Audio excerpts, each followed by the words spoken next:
Howdy y'all. This is how I made my non-attached, unfinished on two sides, lean-to shed for my outdoor tools. You can build it in 4 days or 4 months like me.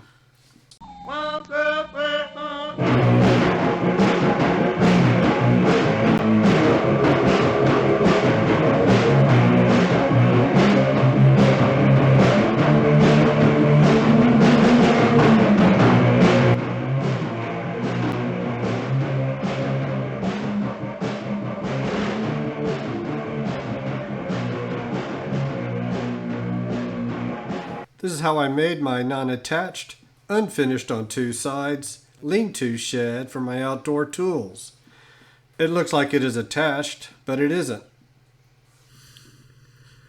I needed a place for my tools. They're either outside or in my shop getting in my way. So I needed to evict some things that could go elsewhere. I also needed a home for these tools. I wanted the shed to be located in a spot to be accessible to the front yard, backyard, and garden area. Here's a nice spot next to the side of the house, but since it is next to the house where my wife and guests will see it, I'll have to make it look decent. Might as well make it match the side of the house, kind of blend in much better. These big concrete monstrosities are actually used as pads for mobile homes and such. Their dimensions are about 16 inches by 16 inches by 3.5 inches thick. A big pain though for me was getting the ground leveled enough for these to be laid flat.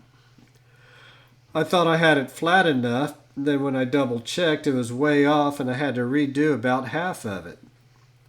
Nothing's as fast as doing a job twice.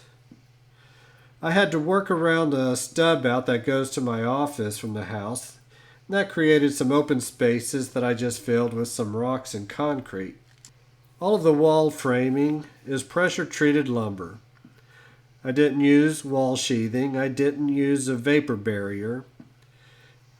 And I'm not attaching sheathing or any materials on the walls that will be next to the house for these reasons. Moisture between house wall and the shed wall would cause mold and/or rot. The walls are typical lean-to construction, a high side which will be against the wall. All the other walls will be framed about 12 inches shorter. I started with the back wall, about 24 inches on center, nailed it together, lifted it up, added cross braces. The second wall was the narrow wall next to the house. Some modifications for the stub out next to the house was necessary. For the sole plate I used a 2x6 so there would be some strength in the board after I cut out for the stub out. I wonder if that could be a song. The rest of the wall I used 2x4s. The third wall was the other narrow wall. The last wall is the one with the door. There is no header for the door since there won't be much weight on it. Also, I had to add wood to the outer side edge to be able to attach the 1x4 trim and the siding too. I'm going a little unorthodox on the roof. I know, big shocker, right? The easy thing to do would be use some 2x4 lumber, measure, mark, cut, and be done. But I have these rails from old garage door openers. They're galvanized, they're sturdy, they're free, so I need to give it a try. We'll just call these metal studs. These metal studs were attached by drilling a hole in the metal, screwing deck screws through these and into the wood framing. Now that the walls and roof are framed, time to install siding and trim. I am using fiber cement lap siding to match the house exterior. I installed the vertical trim boards first, then cut the lap siding to fit in between. When you start installing the lap siding, you want to start with the narrow starter board at the very bottom, so your siding will have a consistent angle. My starter board should have been a little shorter, but oh well. Now manufacturers will have instructions on how much overlap for each board to have, but I just matched what was on the house. This is the procedure. Measure, cut, install with a level, repeat. I did screw in a triangular piece made from 2x4s to fit between the sidewall top plate and under the roof support, since I couldn't nail my siding to the metal garage door rail joists. Now, due to my technical ineptness, I accidentally erased a part of adding roof sheathing over the metal, installing the drip edge, laying the roofing felt, and screwing the 5V metal roofing down. Now it is time to trim around the door opening to not see the siding edge. Pressure 2x6s are pricey, and I don't want to make another trip to the store if I can help it. So I looked around and had some 1x6, 6-foot dog-eared picket fencing, which is actually 1/2 inch by 5.5 inch and 6 feet. They're about $2 a board, and not making a trip sounds like a winner. I ripped down the boards to the width that I wanted, cut off dog ears, that sounds a little cruel, and spliced and nailed on. Yes, there's a seam, but we can live with that. I need to build a door. I decided to use as much material that I already had and just buy what I needed to. The outside door frame is pressure treated 2x4s. It has a 2x4 cross piece to help keep it square. I ripped 2x4s in half to make boards about 1.5 by 1 3/4. There are some compound, kind of tricky-ish cuts in the corners where the cross pieces are. And these boards are nailed to the frame that I can have something to nail the T111 siding to. Why T111? It's already primed, and I had some. This door method will give a picture frame effect around the door. The siding will also keep it square. The door is not light, but it is sturdy. So let's paint. Now inside the door will only be primed, and that's to act as a sealer. Then the rest of the frame is primed. Now my wood is pretty dry, so I shouldn't have a problem. Caulk the edge where the plywood and frame meet after the primer is dried. And since we have the primer out, let's prime the trim around the door opening. Using a brush for cutting in the corners and the edges of the base color.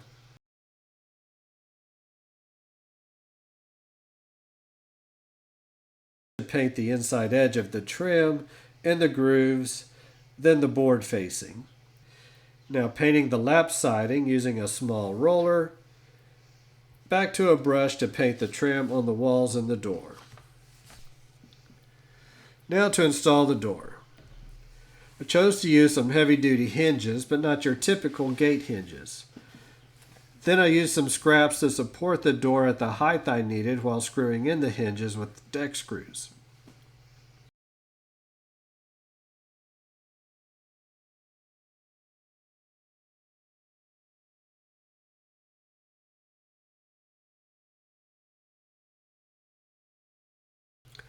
I tested the door and it works. First time. It opens completely. Does not rub the top, bottom, sides. That's amazing. Time to make a latch, and make it from stuff I already have. For the bolt that will attach to the edge of the door, I used a truss type lag screw with a washer head. It is strong, treated for exterior use, has a big round flat head, so it won't poke me or tear a hole in my shirt walking by it. Now determine the height of the bolt, whatever criteria seems right for you. Determine the depth you want the door to close. Pre-drill a hole, screw the lag in it without coming out on the other side. That part's done. Close the door. Mark where the latch will need to engage the bolt. So make a pencil mark above and below the bolt. Now I have some 1 1/4 by 3/16 flat steel I'm going to use. So I need to figure the overall length. Want it to stick in the shed about 1 inch. Stick on the outside of the shed about 1 inch or so. Calculate where to drill the hole for the latch to pivot on. I placed my hole near the inside edge to give more weight on the side that needs to drop and catch the bolt. This way, no spring is needed.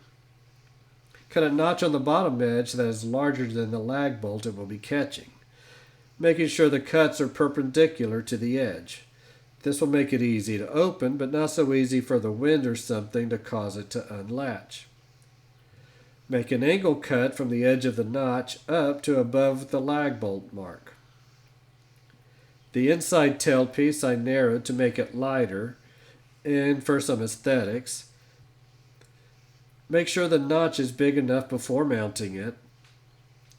Drill a hole for the pivot point. The hole should be big enough for the bracket to move freely, but not so big it will be sloppy and inconsistent when using it. I pre-drilled for the screw that will be the pivot for the latch. Also washers on either side for better operation. I used a washer head lag for a lower profile and a larger surface area to keep the latch in the right position.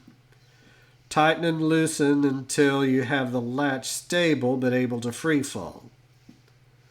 Well, my door that did fit so well closing now does not. It does not like the latch being in its way.